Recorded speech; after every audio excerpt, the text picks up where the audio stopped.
Howdly doodly do, citizens of the nerdy world. Do not press that pause button because welcome back to the fashionably late review of Inscryption. We are always fashionably late, but we still have some words about games. I am your host for this episode, David Mark Moody, and joining me as always is my fabulous co-host, the glorious Amy Kate Alexander. How are you doing? I don't know how I'm going to do this. Oh no. I just realized You what game I'm reviewing, and I'm like, how do I review Inscryption? type in review for Inscription and plagiarize it. That's what the thing. Eurogamer.net. Why are you We looking do not down when you're condone talking, this. Amy? No reason. We do not condone that. Don't worry, ladies and gentlemen. Absolutely not. No, I've got gameplay up on my laptop to try and refresh memory. See, it's just We are gameplay. It's just gameplay. we are not a Philip Newson at all. Let's get into the general information for Inscription. Information is the game is available on PC. Developer is Daniel Mules Games. Publisher Devolver Digital, who is an almost $1 billion company, if you might not know, ladies and gentlemen. They went public lately. And genres are strategy and horror. From the creator of Pony Island and Hex comes the latest mind-melting, self-destructing love letter to video games. That might be the most bonkers sentence I might have ever said for a video game. But either way, Inscryption is an inky black card-based odyssey that blends the deck-building roguelike escape room-style puzzle and psychological horror into a blood-laced smoothie. I take that back. That might be the most insane sentence I've ever said to describe a video game. Darker still, and the secrets inscribed upon the cards. In Inscryption, you will acquire a deck. Blah, blah, blah. We don't need to know about that. Amy, those two sentences paint a very interesting picture for Inscryption. I don't know how to do this. Are your general thoughts? I don't know how to do this. I've reviewed so many games, and it's just like, how do I review Inscryption? Go get it and play it. Don't listen to my words. Don't listen to what I've got to say about the game, because the less you know about this game when you play it, the better. As for like my actual review, it's a very good video game. Yep. It's a very interesting video game, as you might have gathered from what Mooney just said. He's doing the eyebrows. Why are you doing the eyebrows? I don't know. So Amy, story characters. Is there anything? Oh boy. Oh boy, indeed. Okay. Sit back, ladies and gentlemen. We're going no spoilers. So, story and characters. You're stuck in a cabin, and the escape room thing's actually good. That never occurred to me. Where it is a bit like an escape room. So you're playing a card game, and there's like this creepy like it's so dark on the other side of the table that you're playing on. That you can only really see the eyes of the character sitting across from you, so it's super creepy. And you're just playing this game, and you're learning the rules as you go. Because when you get the start screen, you don't hit new game. You can't hit new game. You hit load game. So you like kind of load in, and then you're learning as you go. So it's a bit like a roguelike in terms of when you die, you start over, and then basically what you're trying to do is you're trying to get through the card game. So there's like 3 different bosses, and then like a final sort of end boss. But you can also get up from the table and wander around the room, and there's like puzzles you can solve throughout the room that will unlock new cards or unlock things that will help you progress the story. Bless you, Moody. And thank you. So in that way, yeah, it is a bit like the escape room as well, and that never occurred to me. So the card game itself is really good. We'll talk about that more in a bit. So, well, that's the first third of the game. Sounds good. And the rest of the game, I will Please. say very little about. Well, let me just check something real quick, because I know that the trailers kind of hint at like there's way more to this than you're sitting down playing a card game, right? Yes. That's good. That's good. Why is that come up? Hang on. I can't spell inscription, or rather, I can spell inscription, but it's not spelled. It's spelled with a Y. Because like you're also going through a meta story. Okay, cool. So it's in the trailer. All right, cool. So like there's like this meta story going on with this card. This like it's like he's like a YouTuber, right? Who like reviews and does card unpackings and stuff, and he's found a floppy disk with this game on it called Inscryption, based on like an old card game, but like they never made a video game for it. But yeah, he's found a video game for it, and so like as you go on, you unlock like videos that he's recorded, and that's sort of like there's a meta narrative as well as the narrative that's going on while you're playing the video game. So it really knows how to keep your interest. Because just when you think, oh, I'm getting to grips with this, you see some stuff and you go, no, I'm not. And then it goes places in the rest of the other 66% of the game.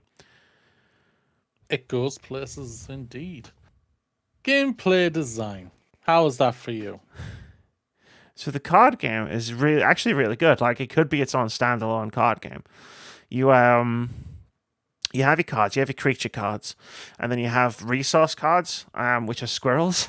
So when you start off, you would play a squirrel, and then you have to sacrifice. Like every time a creature dies, you gain blood, and you use that blood to play creatures. Like some more powerful creature cards will cost more blood to play. And then you've just got to beat your opponent. It's a very sort of standard 4-lane card game. If you've played card games, like you'll know how it plays. There's some very interesting mechanics, and there's some very interesting things you can do in the game as well. Like there's some really nice twists on the mechanics. Like there's an entire second currency that you can unlock, surrounded by like the bones.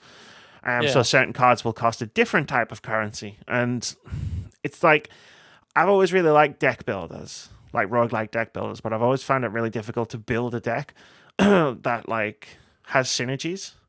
Yeah. But in Inscryption, it actually feels a lot easier to do that, because you have to build the deck every single time you restart, right? By like collecting cards as you're moving along the path. So in this game, it felt a lot easier to do that. But it's not... Inscryption, the card game, isn't bothered if you create overpowered card combos.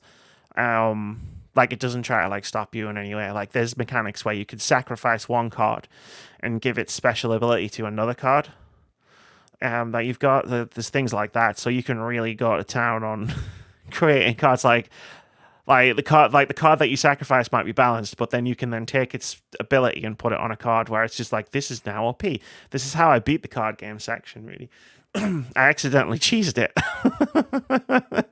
Where I created like 2 cards that just... I got to the final boss and it couldn't do any damage. And even the game itself recognized this. And the character across from me who was playing made comments about how this is really stupid. And I was sitting there playing it going, I kind of agree. This is really dumb, but it works. You can get items as well that you can find that just like completely like upend everything.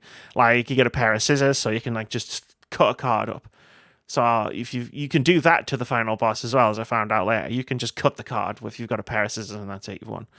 But yeah, it's really fucking creepy as well. Like he gives you a knife and it's like, okay, you can, if you need to use this knife, because damage is based on scales. So when you do damage directly to your opponent, it puts that amount of teeth in scales, and you have to do 5 to win. But it's like, so like if I do 2 and then he does 3, like it tips the scales a bit. And then he gives you a knife and it's like, now this item, if you need to tip the scales a bit, use this. So, like, I'm in dire straits. I'm nearly dead. I'm going to die next turn. I'll use this knife, thinking, I don't know what it does. You can stab your eye out and drop it in the skills, and it counts for like 3 damage because of the weight of your eye. That's nuts. Sorry. It is. It's also part of a puzzle. Okay. So to make progress, you actually have to solve a puzzle surrounding that particular mechanic. If you've played Pony Island and the Hex, these games are not at all what they seem on the surface. Inscryption is no different, and it's messed up. And it gets worse. It gets so much worse later on. Oh god. So I don't know how you're going to be able to answer this question. This next one, because what I saw from the stream, there's not much to the world and level design to. Rephrase that. The world design doesn't look like there's much, but level design is a little bit like very simplistic to like the card game part. Sure, yeah. At the beginning, it's basically you're in a cabin, and that's it. So you can wander around the cabin, but it's not very big. It does the job it needs to do. Like, the cabin feels very oppressive. It feels very creepy, with everything that's like around you, and like the person sitting across the table. Even when you stand up and walk around the table to like look directly at him, he's still shrouded in darkness, right? The board itself is very reminiscent of something like Slay the Spire, where it's like you are a little piece, like a little figurine, and you move forward, and each tile you move there's a symbol. So it's like it'll be a combat encounter, or it'll be somewhere where you can trade pelts for cards, like, and you'll know what you're going towards, and it splits off, and it lets you like choose paths through, so you can sort of like try and pick the best path for what you're trying to get as you're moving through the world. And there's a few different biomes, I guess you could call them. Like, there's 3 levels of this card game, with 3 different bosses, and they have different themes, right? Like, one of them is the woods, and one of them is like, one of the bosses, for example, is the angler. So it's all about fishing and fish, and you can hear like the bells that you hear on you at the docks and stuff in the background. So like in terms of that, yeah, it is very small and very simplistic. It opens up later on. There's some good world design later on, and some very interesting places. Intriguing. Sound and music. How was that? So there's no voice acting, apart from when you're watching the YouTube videos, the videos that the card trading YouTube guys making. And he's like, I'm gonna be honest, like the acting in those, that was almost a catastrophe. The acting in those YouTube, those sort of like fake YouTube segments is way better than it has any right to be. Like, yeah, well, it shouldn't be that good, right? But it's pretty spot on. The music is awesome. Again, it's the Inscryption's very concerned with setting the correct tone and atmosphere at all times, and it does this primarily through its music, because it has dialogue, but it doesn't have voice acting, and it does it really, really well. Like, especially in that first section,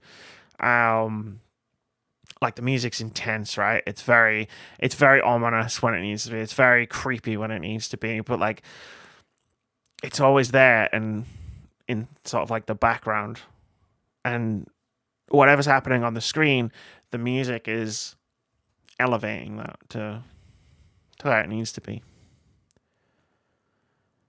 And yeah, stabbing yourself in the eye sounds great. Thanks.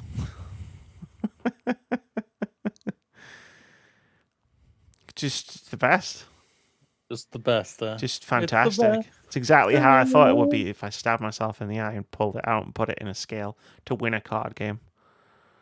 It's the best around.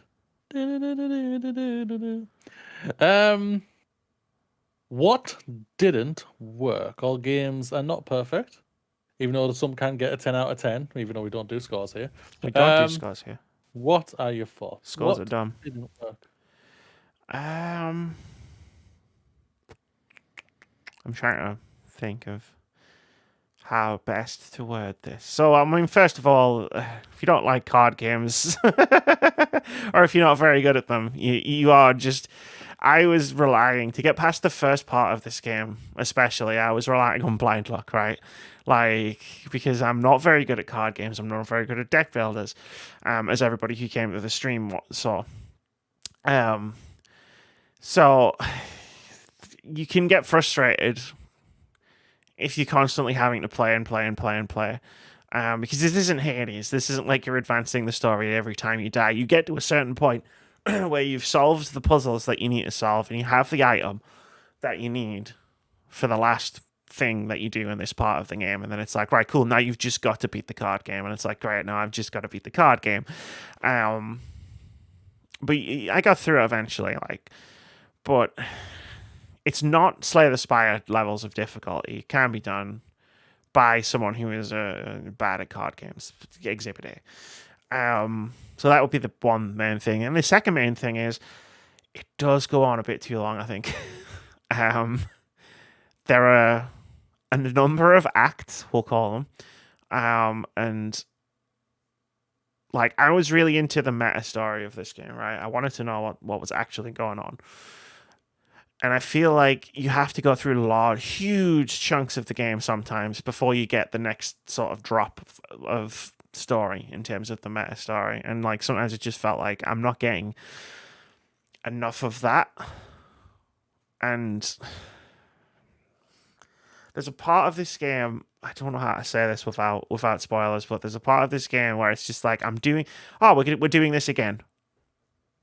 Like we're doing this it's very slightly different to how we did it before, but we're just doing it again in a different environment. And I was like, I didn't. Like, if you really, really don't want to hear anything at all about Inscryption, just close this video down now, because my final thoughts are it's a great game, and I'll expand upon that. But right, I'm gonna do this with a light dusting of spoilers, where it's just like you finish the card game, and then the gameplay shifts to something else in the next part. But then it kind of shifts back again, and you're kind of doing the card game again, but a bit different. And when I was really disheartened when I got to that part because it was like, oh, we're doing this again? Do we have to? Could we not have done something else? But apparently not. So I felt like that last part for me was a bit of a slog.